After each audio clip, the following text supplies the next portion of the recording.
नमस्कार दोस्तों, आइए आज सुनते हैं एक प्रेरक प्रसंग।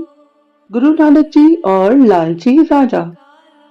धन के लालच में कुछ लोग दूसरों को कष्ट देने में संकोच ही नहीं करते, जबकि गलत तरीके से कमाया गया धन जीवन में परेशानियां बढ़ा देता है। कोई व्यक्ति मृत्यु के बाद अपने साथ तो कुछ भी नहीं ले जा सकता, इसलिए गलत कामों से बचना चाहिए।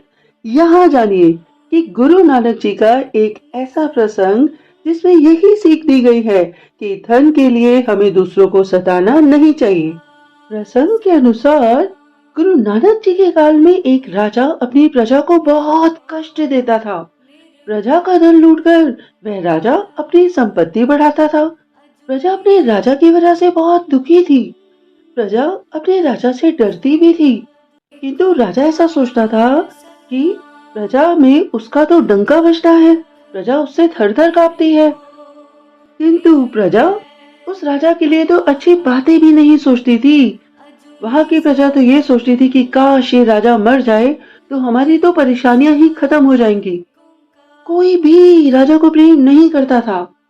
एक बार गुरु नानक जी उस राज्य में पहुंचे, तो जब उस राजा को यह पता चला कि गुरु नानक जी उस राज्य में आए हुए हैं, तो वह राजा स्वयं गुरु नानक जी के पास जा पहुंचा।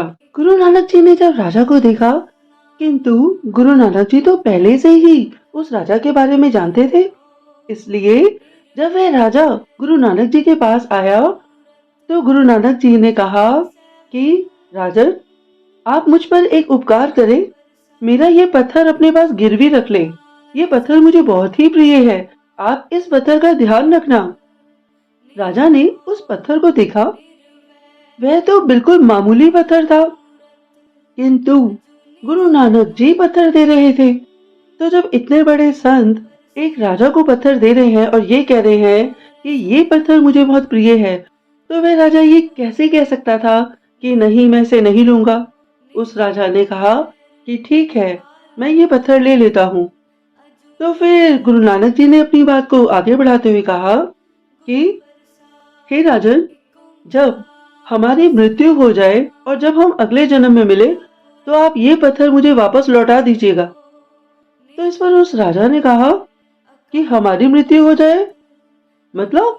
तो गुरु नानक जी ने कहा कि भाई, ये बेशकीमती पत्थर है मेरे लिए। ये पत्थर जो मैं आपको दे रहा हूँ, तो यदि मेरी मृत्यु हो जाए और जब आपकी भी मृत्यु हो जाए और जब हम अगले जन्म में मिले, तो आप ये पत्थर मुझे दे दीजिएगा। तो राजा ने कहा कि ये कैसे संभव है, भला मृत्यु के बाद कोई कुछ कैसे ले जा सकता है। तो इस पर गुरु नानक जी ने कहा, तो फिर हे राजन, जो तुम प्रजा का धन लूट लूट कर अपना खजाना भर रहे हो, ये जो तुम्हारी प्रजा दिन रात मेहनत करती है और थोड़ी सी भी कमाई करती है तो तुम उनसे वो धन लूट लेते हो। तो यदि तुम सोचो कि ये पत्थर तुम्हारी मृत्यु के बाद तुम्हारे साथ नहीं जाएगा, तो क्या ये जो धन तुम लूट रहे हो, ये धन क्या तुम्हारे भी किसी काम आएगा? तो जो राजा था उसकी तो बिल्कुल आंखें खुल गई। राजा सोचने लगा कि सत्यता में मैंने प्रजा के साथ कितना अत्याचार किया है। राजा का स्वभाव प्रजा के प्रति बदल गया और वह गुरु नानक जी के चरणों में पड़ गया। उसने गुरु नानक देव से माफी मांगी और उस दिन के बाद राजा ने कभी भी प्रजा पर अत्याचार नहीं किया।